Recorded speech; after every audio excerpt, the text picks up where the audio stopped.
जय गौ माता मित्रों, तिरुपति बालाजी के प्रसाद में जो लड्डू बनता है वहाँ प्रसाद के रूप में, वो जिस घी में बन रहा है उस घी की रिपोर्ट सामने आ गई है। उसमें फिश ऑयल और बीफ फैट है, यानी गाय की चर्बी है और फिश ऑयल है। आप सोच सकते हैं जो सबसे पवित्र स्थान है सनातन धर्म का, वहाँ भी प्रसाद बन रहा है और उसमें गौ माता की चर्बी मिली हुई है उस घी में।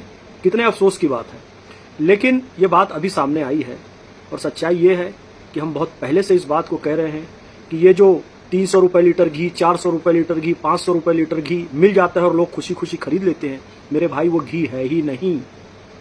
कलंदर संगे मरमर के मकानों में नहीं मिलता, कलंदर संगे मरमर के मकानों में नहीं मिलता, ये असली घी है, मॉल की इन दुकानों में नहीं मिलता।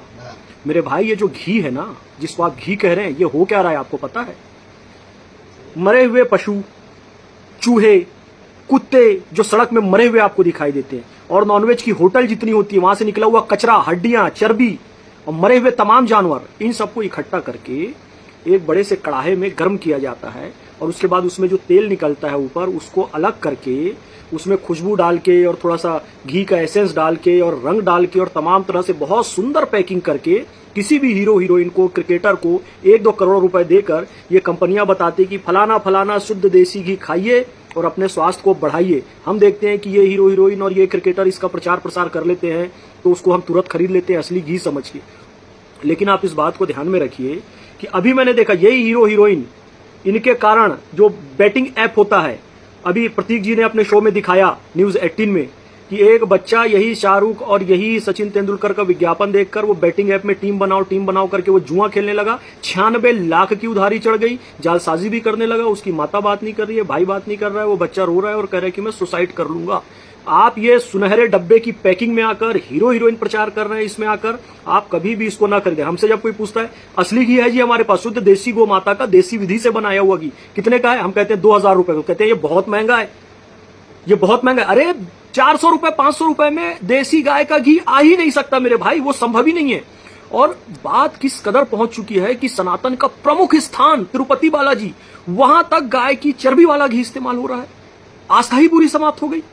स्थिति ये हो गई है, मैं आपको बताऊं, मतलब किस कदर नकली माल आ रहा है, ये मेरा प्रत्यक्ष अनुभव है। हमारे जो एडवोकेट है, एडवोकेट शिराज कुरैशी साहब, जो कि हमारे गौ सेवा का तमाम केस निःशुल्क लड़ते हैं, उनके साथ मैं एक कार्यक्रम में गया। वो कार्यक्रम था मिठाई बनाने वालों का, मिठाई बनाने वाले जो बड़े बड़े व्यापारी थे मिठाई नमकीन के, उनका था। वहां पे एक डिस्कशन था। आज मैं आपको बताऊंगा नहीं वो किस शहर की बात है और वो कौन लोग थे, लेकिन बहुत बड़े बड़े लोग थे वो। आपको पता है वो जो मिठाई एसोसिएशन वाले लोग थे, मिठाई बनाने वाले लोग थे,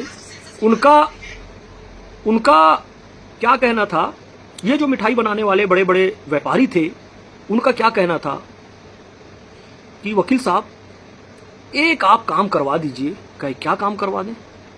हमको ये अनुमति दिलवा दीजिए कि हम अपनी मिठाई में लिख सकें कि ये स्वास्थ्य के लिए हानिकारक है, क्योंकि हम लोग परेशान हो गए हैं। इतना छापा पड़ता है, हमारी जितनी कमाई होती है उससे ज्यादा ये पुलिस वालों को, फूड डिपार्टमेंट को, फूड इंस्पेक्टर को, इनको देने में निकल जाता है, कार्रवाई में निकल जाता है। जैसे तंबाकू, बीड़ी, सिगरेट, शराब में लिखा होता है कि ये स्वास्थ्य के लिए हानिकारक है। अब तंबाकू, बीड़ी, शराब, सिगरेट पीकर किसको दमा हो जाए, कैंसर हो जाए, कोई मर जाए, कंपनी के ऊपर कोई केस नहीं कर सकता, क्योंकि उसने लिख दिया है कि ये स्वास्थ्य के लिए हानिकारक है।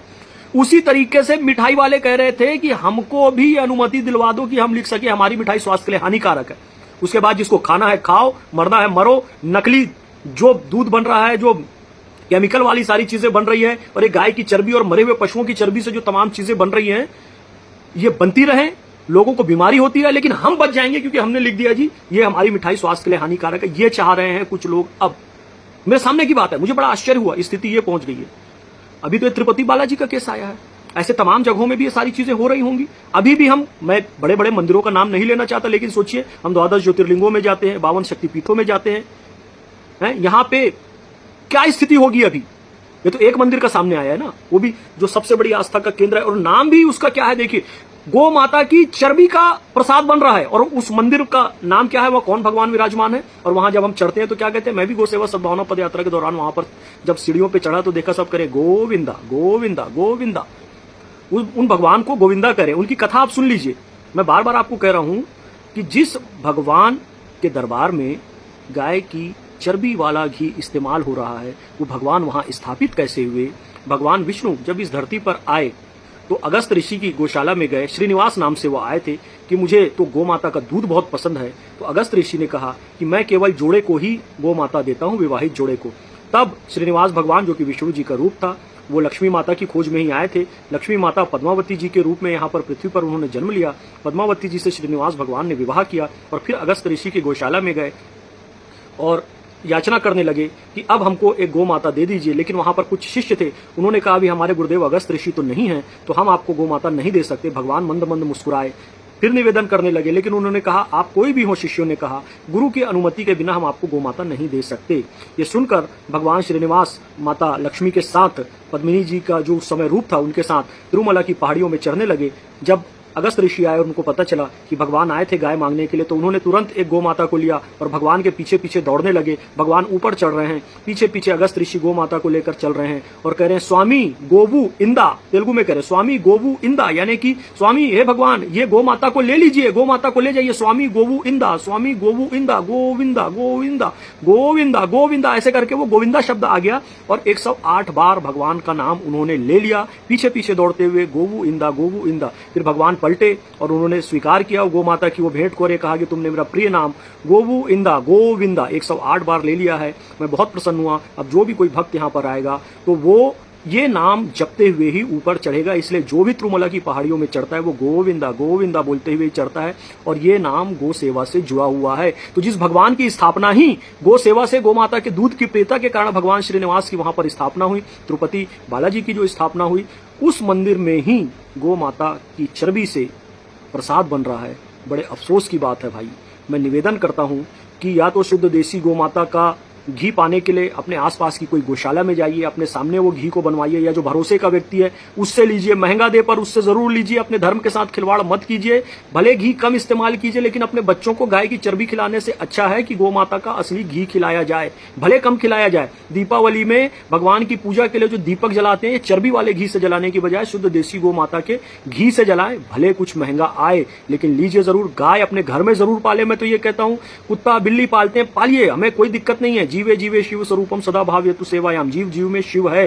लेकिन भारतीय संस्कृति, हमारा धर्म, हमारे गोत्र, हमारी हर चीज का जो मूल है वो गौ माता। कम से कम एक गाय जरूर घर में पालिए, नहीं पाल सकते गौशाला में एक गाय को दान कीजिए, वहां पर पालिए, किसी को देकर पालिए। अपने आसपास जो गाय पाल रहे हैं उनसे घी लीजिए, दूध लीजिए। ये मार्केट के चक्कर में, सुंदर पैकिंग के चक्कर में, हीरो हीरोइन के चक्कर में बिल्कुल भी ना पड़े।